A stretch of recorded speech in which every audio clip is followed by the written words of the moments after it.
The reaction to Charliekirk's death says everything about America. Yeah. This just happened. We just found out that Charliekirk got shot. It's awful. Oh shit, I've never been so pissed in my whole life. And this murdered Charliekirk right here in Utah. I'm so freaking pissed right now. This is bullshit. I just saw blood squirting out of his neck. I love that guy. He would have been our next president. I am so pissed right now. The reaction to Charliekirk's death reveals a lot more about America than it does about Charliekirk himself. When people mourn or celebrate or refuse to even acknowledge those reactions, they tell us who we are. But before that, Kirk didn't live in a vacuum. He built his brand on selective narratives, omissions, and division. I live like a capitalist every single day, Shank. I live as a capitalist, okay? I live when I believe. What do? I get charity every single year. Crime, like, I'm sorry, if I see a black pilot, I'm gonna be like, boy, I hope he's qualified. Really, nigga? Because of DEI, Oh, brother, this guy stinks! it begs the question, when you see a black pilot, you wonder, you say, I hope they are qualified. If I'm... So you're comparing abortion to the Holocaust? Absolutely I am. In fact, it's worse. It's worse. It's worse. Like a capitalist every single day, Shank. I live as a capitalist, okay? I live when I believe. What do? I get charity every single year. Hold on. Come on, Shank, let's go. Do you truly, in your heart of hearts, truly believe that this is a human being? This, Without a doubt. without a doubt? Yes. This is a dolphin fetus. This fetus meaning life. I don't celebrate death, but I also refuse to ignore what the responses teach us. Too many people focus on the incident. I want to dig deeper at why someone like him could become powerful in the first place and why many people react the way they did. Charliekirk wasn't just a commentator. He was part of a larger media ecosystem that profits from outrage, selective truth, and polarizing stereotypes. There is an obsession with division and racial narratives, and there always has been. Kirk constantly put black people on trial, talking about crime, quote-unquote culture, fatherhood. Okay, great. Yeah, give me your perspective on DEI, and because based on what I heard earlier, I feel like you don't think I belong here. Oh, because really? of Why? How I am a black man, and because of DEI, I'm not qualified enough Are you? to be here. Yes, I am. Okay, great, then you belong. But why do I have to prove that to you? You don't. You brought it up, I didn't. Fatherhood without ever holding white people to the same scrutiny. He would cite crime stats, demand answers, and paint black communities as a perpetual problem. But what about white on white crime? In 2019, the FBI's UCR data showed that 69.4% of all people arrested were white. 26.6% were black or African American. That means in raw arrest numbers, a large majority are white. But white is rarely the frame.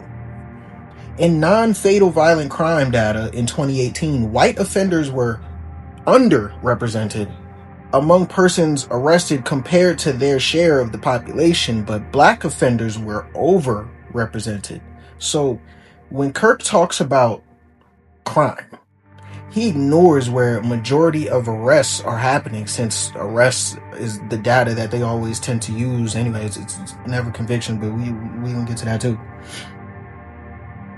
He ignores that, where the majority of that is happening, which is often inside of white communities, and he uses selective stats to build fear around us, black people. He never made white crime the centerpiece. He never publicly confronted white mass shooters or white institutional crime the way he would talk about problems in black neighborhoods. You know why? Because that disrupts his narrative, their narrative. He also debated underprepared opponents, college kids without access to data, research, or mentors. That imbalance let someone like him dominate the narrative. Shoot, motherfucker would have tried that with me. That don't work. There's no way out of this one. You're done. I wasn't having none of that shit. You can't do that to me, because I know what the hell I'm talking about. But anyway, he wasn't after truth. He didn't want to debate people who knew what they were talking about, because he was after control. Yeah, let's talk about the lie of just an opinion, it being just an opinion.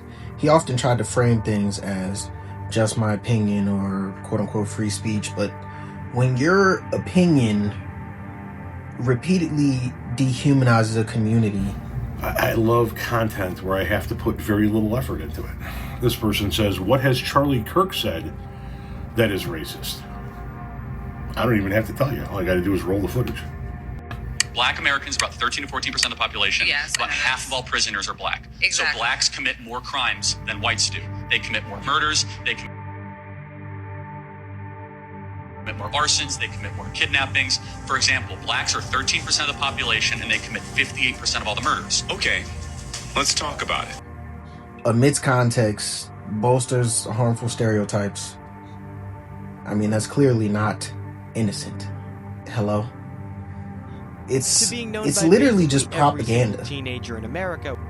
People who say he had a right to speak often tend to ignore how much power speech has in the digital age.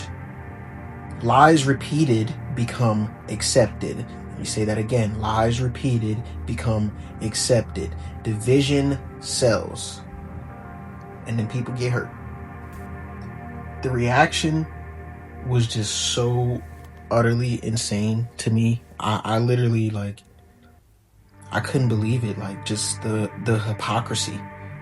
I mean, look at how the country reacted. Seriously. Some cried censorship, free speech violations. But people were even calling him a martyr. I didn't even know who Charliekirk was before he died. No bullshit. Like, I kind of knew who he was.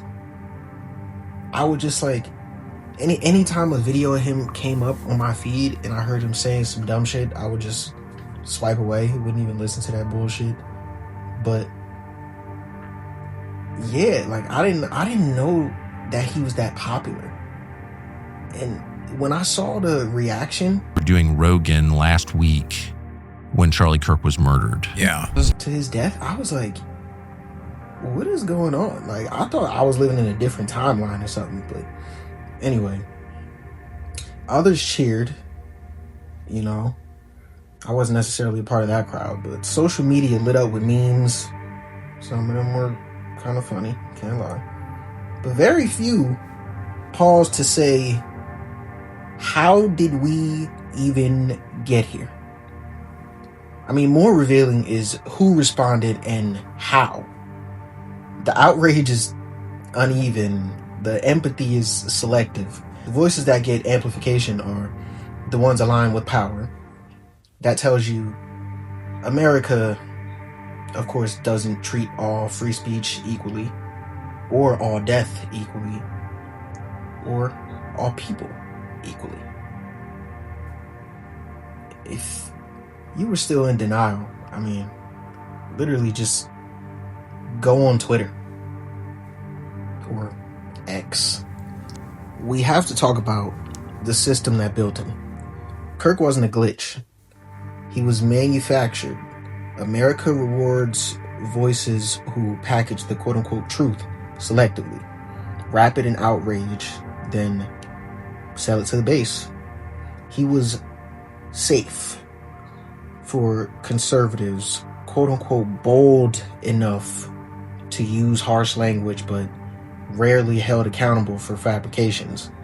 He benefited from media circuits, donor networks, and amplification by outlets that preferred a villainous narrative over the complex truth. I don't feel sympathy for Charliekirk. Why would I? But I do see the sickness in how America reacts. We glorify division. We reward people who polarize. We hide behind debate while facts, actual facts, get buried. But that's the machine, right? That's the structure. And until we uncover that, we'll just keep producing more Charliekirks. Good job, America. The question isn't just who died, right? The real question is, who did we let rise? And why? Because how we react, how we mourn, who we mock, who we ignore, it's all a mirror. And America's reflection is broken, and it always has been. But that's a video for another time, I guess. Question everything, y'all. I'm out.